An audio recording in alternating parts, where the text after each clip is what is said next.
Assalamualaikum everyone. I hope all of you are doing great by the grace of Almighty Allah. Welcome back to our new lesson. Today lesson number is 10. আশা করি গত 9টা class আপনারা খুব enjoy করেছেন। আজকে আমরা 10তম class শুরু করতে যাচ্ছি। আর হ্যাঁ, যারা গত ক্লাসগুলো করেননি উপরে আই বাটনে প্রেস করে পেছনের ক্লাসগুলো দেখে আজকের ক্লাসটা এনজয় করবেন।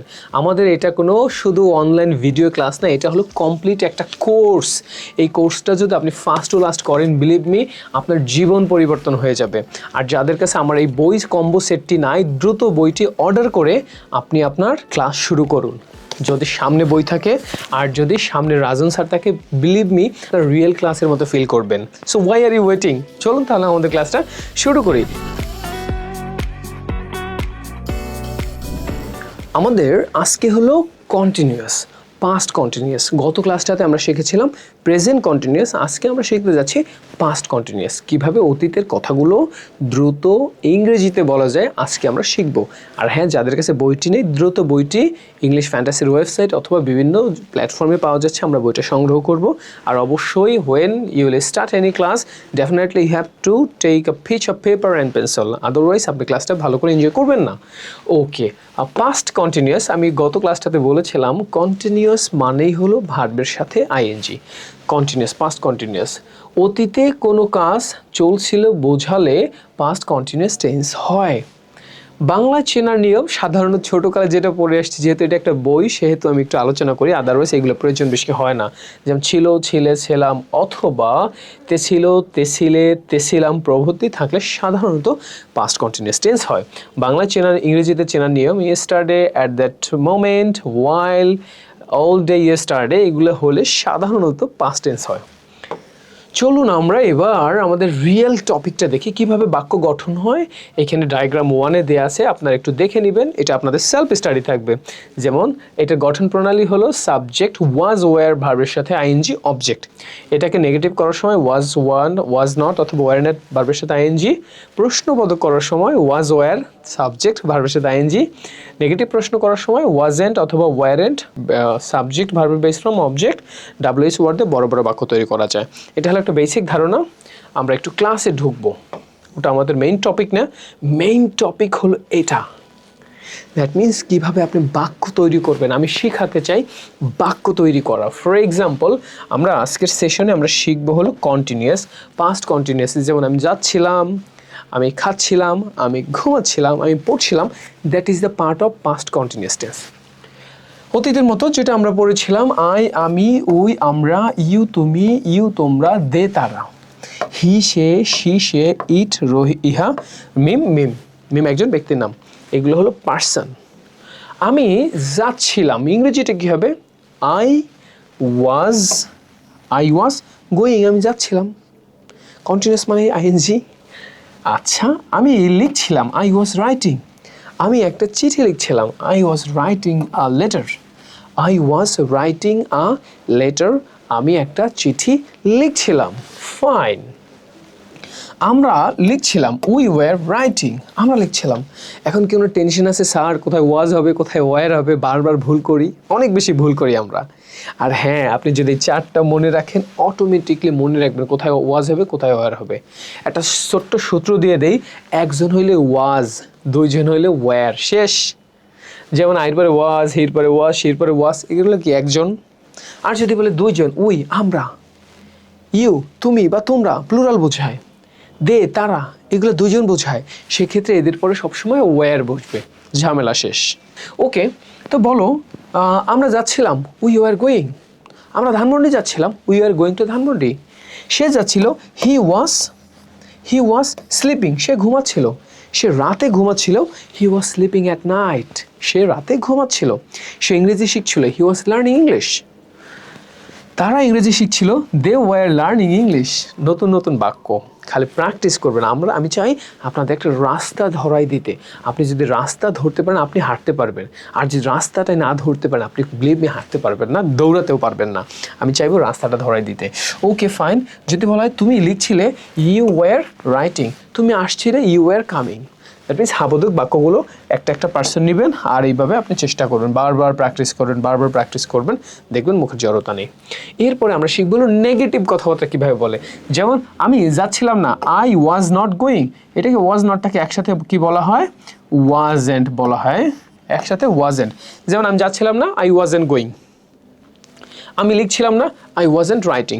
আমি খাচ্ছিলাম না, আই ওয়াজেন্ট ইটিং। আমি বিরিয়ানি খাচ্ছিলাম না, আই ওয়াজেন্ট ইটিং বিরিয়ানি বা টেকিং বিরিয়ানি। ওকে, আমরা যাচ্ছিলাম না, উই ওয়ারেন্ট। ওয়ার নটটাকে একসাথে কি বলা হয়, ওয়ারেন্ট। আমার সাথে পড়েন তো, ওয়ারেন্ট। আমরা খাচ্ছিলাম না, উই ওয়ারেন্ট ইটিং রাইস। ওকে, যেতে বলে তুমি যাচ্ছিলে না, ইউ ওয়ারেন্ট গোয়িং। সে যাচ্ছিল, হি ওয়াজ গোয়িং। সে যাচ্ছিল না, হি ওয়াজেন্ট গোয়িং। আশা করি কারো কোনো প্রশ্ন নেই। যদি প্রশ্ন থাকে পজ দিয়ে দেখবেন। আর এই পাশে যেগুলো আছে সবই এক্সটেনশন, আপনি চাইলে আপনি আপনার মতো করে এক্সট্রাক্ট করে নিতে পারবেন। আশা করি কারো কোনো সমস্যা নাই। চলুন আমরা পরবর্তী স্লাইডে দেখব কিভাবে বড় বড় প্রশ্ন বানানো যায়। কারণ হলো আমাদের প্রশ্ন বানানো শিখতে হবে। অবশ্যই যখন এই ক্লাসটা করবেন, ডায়াগ্রামটা খুলে পেজ নাম্বার 75 আপনি বের করবেন। পেজ নাম্বার 75 বের করে আপনি কিন্তু পড়াশোনা শুরু করবেন, আপনার জন্য অনেক সহজ হয়ে যাবে। ওকে ফাইন, এবার প্রশ্ন করব কিভাবে। দেখেন, আমি কিন্তু আগামীতে দেখাবো একটা কথাকে কিভাবে 6 ভাবে বলতে হয়, সব কিছু এখানে থাকবে। যেমন অক্সিলারি ভার্বটা সামনে নিয়ে আসলেই প্রশ্ন হয়ে যায়, আমরা শিখেছিলাম গত ক্লাসে। যেমন ওয়াজ আই রাইটিং, আমি কি লিখছিলাম। ওয়াজ আই রাইটিং আ বুক, আমি কি একটা বই লিখছিলাম। প্রশ্নবোধক চিহ্ন, ওয়াজ আই রাইটিং এ বুক, আমি কি একটা বই লিখছিলাম। তারপরে ওয়ার উই রিডিং ইংলিশ, আমরা কি ইংরেজি পড়ছিলাম। ওয়ার ইউ রিডিং বুক, তুমি কি ইংরেজি শিখছিলে। এটা কিন্তু অনেক বেশি ব্যবহার করি। যেমন তুমি কি ঘুমাচ্ছিলে, ওয়ার ইউ স্লিপিং। তুমি কি খাচ্ছিলে, ওয়ার ইউ ইটিং। তুমি কি দেখছিলে, ওয়ার ইউ সিইং। তুমি কি পড়ছিলে, ওয়ার ইউ রিডিং। হাজার হাজার বাক্য কিন্তু আপনি চাইলে এইভাবে তৈরি করতে পারবেন। ওকে, এই প্রশ্নগুলো করি কিভাবে, থার্ড পারসনকে। যেমন ওয়াজ হি স্লিপিং, সে কি ঘুমাচ্ছিল, চলমান। ওয়াজ হি বাইং, সে কি কিনছিল। Was he buying a shirt for me, সে কি আমার জন্য একটা শার্ট কিনছিল। দেখেছেন, দারুণ কিন্তু এখানে শখ। আমি কিন্তু নিয়ম শেখাচ্ছি না, আমি শুধু একটা প্যাটার্ন ধরিয়ে দিচ্ছি আপনাকে। আপনি প্যাটার্নটা যদি নিজে নিজে পড়তে পারেন, বিলিভ মি, আপনি সমস্ত বাক্য তৈরি করতে পারবেন। ওকে ফাইন, এখন যদি আমি নেগেটিভ প্রশ্ন করি কিভাবে বানাবো। যেমন আমি কি যাচ্ছিলাম না, তাহলে কি হবে, ওয়াজেন্ট। এখানে একটা ওয়াজেন্ট হবে, ওয়াজেন্ট আই রাইটিং, আমি কি লিখছিলাম না। আমি কি পড়ছিলাম না, ওয়াজেন্ট আই রিডিং। ওকে, আবার যদি এটাকে আমি নেগেটিভ করি তাহলে কি হবে, ওয়ারেন্ট, WERENT, ওয়ারেন্ট। তুমি কি ঘুমাচ্ছিলে না, ওয়ারেন্ট ইউ স্লিপিং। তুমি কি দেখছিলে না, weren't you seeing. Wasn't he buying, সে কি কিনছিল না। ওয়াজেন্ট হি ড্রিঙ্কিং, সে কি পান করছিল না। এইভাবে আমরা হাজার হাজার বাক্য চাইলে কিন্তু তৈরি করতে পারবো। তাহলে আমরা কি শিখলাম, হাবোধক শিখলাম। যেমন I am reading, I was reading, আমি পড়ছিলাম। নাবোধক কী হবে, আই ওয়াজ নট রিডিং, আমি লিখছিলাম না, পড়ছিলাম না। তুমি কি পড়ছিলে, ওয়ার ইউ রিডিং। তুমি কি পড়ছিলে না, ওয়ারেন্ট ইউ রিডিং। তুমি কেন পড়ছিলে, এই কেন হলো এখানে WS ওয়ার্ডের জায়গা। এখানে আপনি বইতে নিশ্চয়ই বই বিক্রি করবেন না, আপনি বইতে WS ওয়ার্ডগুলো লিখে ফেলবেন, কারণ আগের ক্লাসগুলোতে আমি WS ওয়ার্ডগুলো এখানে লেখা ছিল। শুধু ওয়াইটাকে অ্যাড করে দিলে হয়ে যাবে। আপনি কেন খাচ্ছিলেন, ওয়াই আর ইউ ইটিং। আশা করি আপনাদের কারো কোনো বুঝতে সমস্যা নেই। যদি না বুঝতে পারেন অবশ্যই ভিডিওটা পজ করবেন, দেখবেন, আবার চেষ্টা করবেন। আবার বলি, যাদের ইংলিশের স্কিল অনেক দুর্বল, আমার ভিডিওগুলো বারবার দেখবেন আপনার ইংরেজি শেখা হয়ে যাচ্ছে। প্রথমবার না বুঝলেও পরবর্তীবার বুঝবেন। দয়া করে যে বইগুলোতে বাংলা একদম ছোট ছোট করে এইগুলোর সাথে লেখা আছে, এগুলো কম ফলো করবেন, কারণ আমাদের শুনে শুনে শিখতে হবে। ওকে, তাহলে চলেন আমরা আমাদের পরবর্তী স্লাইডে কি আছে একটু দেখে ফেলি। আমাদের পরবর্তী স্লাইডে যেটা আছে, যেটা হলো সব থেকে ইম্পর্টেন্ট, আমি কিন্তু প্রত্যেকটা ক্লাসেই বলি, এটা একটা হলো ম্যাজিক বক্স। এই ম্যাজিক বক্সটাকে আমাদের কি করতে হবে, মুখস্থ করতে হবে। ম্যাজিক বক্সটা নিয়ে একটু কথা বলি, তাহলে কিভাবে আমরা পড়ব। যেমন প্রথম প্র্যাকটিস হলো, যেমন ওয়াজ আই রিডিং, আমি কি পড়ছিলাম। ইয়েস আই ওয়াজ রিডিং, হ্যাঁ আমি পড়ছিলাম। এখানে একটা ভার্বের সাথে একটা আইএনজি একটা প্রেডিকশন করি, আমরা রাইটিং লিখতে পারি। রাইটিং একটা প্রেডিকশন করে আপনি যে কোনো একটা নিতে পারেন। যেমন ওয়াজ আই রাইটিং, আমি কি লিখছিলাম। ইয়েস আই ওয়াজ রাইটিং, হ্যাঁ আমি লিখছিলাম। Were you reading, were you writing, আমরা কি লিখছিলাম। ইয়েস উই ওয়ার রাইটিং, হ্যাঁ আমরা লিখছিলাম। ওয়ার ইউ রাইটিং, তুমি কি লিখছিলে? ইয়েস ইউ আর রাইটিং, হ্যাঁ তুমি লিখছিলে। Yes he was writing. এইভাবে প্র্যাকটিস করতে হবে। নেগেটিভ প্রশ্নগুলো আমরা কীভাবে করব? যেমন ওয়াজেন্ট আই রাইটিং, আমি কি লিখছিলাম না? ওয়াজেন্ট আই রাইটিং, আমি কি লিখছিলাম না? নো আই ওয়াজেন্ট রাইটিং, না আমি লিখছিলাম না। ওয়াজেন্ট উই রাইটিং, আমরা কি লিখছিলাম না? নো উই ওয়াজেন্ট রাইটিং, না আমরা লিখছিলাম না। ওয়াজেন্ট ইউ রাইটিং, তুমি কি লিখছিলে না? নো ইউ ওয়াজেন্ট রাইটিং, না তুমি লিখছিলে না। এইভাবে আমার সাথে দারুণভাবে প্র্যাকটিস করতে হবে। এই ম্যাজিক বক্সটা যদি আপনি বুঝতে পারেন, বিলিভ মি, আপনার ইংরেজি শেখাটা অনেক সহজ হবে। কারণ হলো প্রশ্ন লিখতে অনেক সময় পাই, বাট করতে কিন্তু অনেক সময় পাই না। এই প্যাটার্নে যদি আপনি পড়েন তাহলে আপনি প্রশ্ন করতে পারবেন। আশা করি আপনাদের বুঝতে কারো কোনো সমস্যা নেই। না বুঝলে ভিডিওটা পজ করেন, আবার চেষ্টা করেন আমার কথা বোঝার জন্য। চলুন তাহলে পরবর্তীতে কি আছে, পেজ নাম্বার 76 শেষ করলাম, পেজ নাম্বার 77-এ চলে আসছি আমরা। প্রত্যেকটা ক্লাসে কিন্তু আমি এইভাবে আলোচনা করেছি। টাস্ক 2 মানেই হলো প্র্যাকটিস। একটা কথাকে কীভাবে 6ভাবে প্র্যাকটিস করবেন সব কিন্তু এখানে লিখে দিয়েছি উইথ বাংলা। যেমন আই ওয়াজ রিডিং, আমি পড়ছিলাম। আই ওয়াজেন্ট রিডিং, আমি পড়ছিলাম না। ওয়াজ আই রিডিং, আমি কি পড়ছিলাম? ওয়াজেন্ট আই রিডিং, আমি কি পড়ছিলাম না? ওয়াই ওয়াজ আই রিডিং, আমি কেন পড়ছিলাম? ওয়াই ওয়াজেন্ট আই রিডিং, আমি কেন পড়ছিলাম না? আশা করি আপনাদের বুঝতে কোনো সমস্যা নেই। আমি প্রত্যেকটা পার্সন দিয়ে কিন্তু আলোচনা করেছি। ইউ দিয়ে কীভাবে প্র্যাকটিস করবেন, হি দিয়ে কীভাবে প্র্যাকটিস করবেন, সব কিছু আমি কিন্তু স্টেপ বাই স্টেপ আলোচনা করে দিয়েছি। টাস্ক থ্রিতে কিন্তু আমি প্রত্যেকটা ক্লাসে কনভারসেশন রাখি। কারণ হলো আপনি যে ক্লাসটা এতক্ষণ প্র্যাকটিক্যালি শিখলেন, থিওরিটিক্যালি শিখলেন, সেটাকে কিন্তু আমি একদম বাস্তব প্র্যাকটিস এবার নিয়ে আসছি। যেমন কনভারসেশন আপনি নিজে নিজে পড়ে নেবেন, আমি 2টা পড়ে দিচ্ছি। যেমন what were you doing yesterday evening, তুমি গতকালকে সন্ধ্যায় কী করছিলে? I was watching a movie on TV, আমি গতকালকে একটা মুভি দেখছিলাম টিভিতে। এখানে দেখেন কন্টিনিউয়াস ফর্মটা কিন্তু আমি ব্যবহার করে দিয়েছি, ওয়্যার ব্যবহার করেছি। প্রত্যেকটা বাক্যই কিন্তু কন্টিনিউয়াস দিয়ে করা। খুবই সাবলীল ভাষায় এই কনভারসেশনগুলো আপনাদের জন্য অ্যাড করেছি। বইয়ের পেজ নাম্বার 78 যাদের কাছে আছে অবশ্যই খুলে বের করে দেখবেন। ওকে ফাইন, এবার চলে আসি টাস্ক 4-এ, কমন এক্সপ্রেশন আমরা প্র্যাকটিস করব টাস্ক 4-এ। প্রত্যেকটা ক্লাসেই কিন্তু এমন। যেমন হোয়াট ডু ইউ মিন, তুমি কি বোঝাতে চাও? হোয়াট ডু ইউ মিন, বারবার বললে দেখবেন আপনার বারবার এক্সপ্রেশনালি আপনি বলতে পারবেন।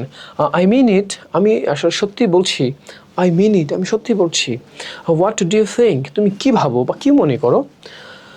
I think you are right, আমি মনে করি তুমি ঠিক আছো বা ঠিক বলছো। এইভাবে ফার্স্ট টু লাস্ট আপনি কমন এক্সপ্রেশনগুলো কয়েকবার চেষ্টা করলেই দেখবেন অনেক বেশি সহজ হয়ে যাচ্ছে। অ্যাবসলিউটলি নট, কখনোই না। দেখেছেন কত মজার আছে। আমরা টাস্ক 5-এ চলে আসবো। টাস্ক 5-এও কিন্তু আমাদের গত ক্লাসের মতো প্রেজেন্টেশন, মানে how to write presentation step by step, কীভাবে একটা প্রেজেন্টেশন সাজিয়ে লেখা যায় সেই প্র্যাকটিসটা এখানে আছে। আমি গত ক্লাসটাতে যেহেতু এটা ভালো করে বুঝিয়ে দিয়েছি তাহলে এত বেশি বোঝাচ্ছি না, কারণ হলো আমি নবম নম্বর ক্লাসে ফার্স্ট টু লাস্ট আমি ভেঙে বুঝিয়ে দিয়েছি। প্রথম শুরু করবো ফার্স্ট অফ অল অথবা অ্যাট ফার্স্ট, এরপরে বা তারপরে বোঝাতে আমরা দেন নেক্সট ব্যবহার করবো, এই বাকি ওয়ার্ডগুলো ব্যবহার করতে পারবো। কোনো কিছু করার পরে বোঝাতে আমরা আফটারের পরে ভার্বের সাথে আইএনজি, যেমন after going, after having, after watching. কোনো কিছু করার আগে বোঝাতে আমরা ব্যবহার করতে পারি before coming, before having, before watching, before sleeping, ঘুমানোর আগে। এখন এই লিঙ্কিং ওয়ার্ডসগুলো ব্যবহার করে এখানে সুন্দর একটা প্রেজেন্টেশন দেওয়া আছে, আপনারা একটু ভালো করে বাসায় পড়ে নেবেন আর ভিডিওটা মেক করে আমাকে কমেন্ট সেকশনে জানিয়ে দিবেন। যেমন আমি একটু পড়ে দিচ্ছি প্রথম থেকে কীভাবে এই প্রেজেন্টেশনটা তৈরি করবেন। আসসালামু আলাইকুম, hope you are well. Now I would like to say something about my daily routine. First of all I was getting up early in the morning, আমি খুব সকাল ঘুম থেকে উঠছিলাম। এইভাবে সুন্দর করে আমি আমার ভাষায় লিখে দিয়েছি। আপনি আপনার মতো করে পাস্ট সিম্পল টেন্স দিয়ে, পাস্ট কন্টিনিউয়াস টেন্স দিয়ে ডেইলি অ্যাক্টিভিটিসগুলো সাজিয়ে আমাকে পাঠিয়ে দেবেন। আশা করি আপনাদের বুঝতে কোনো সমস্যা হয়নি। যদি বুঝতে সমস্যা হয়, কোনো সাজেশন পরামর্শ থাকলে আমাকে কমেন্ট সেকশনে দিয়ে যাবেন। I will try to follow your suggestion.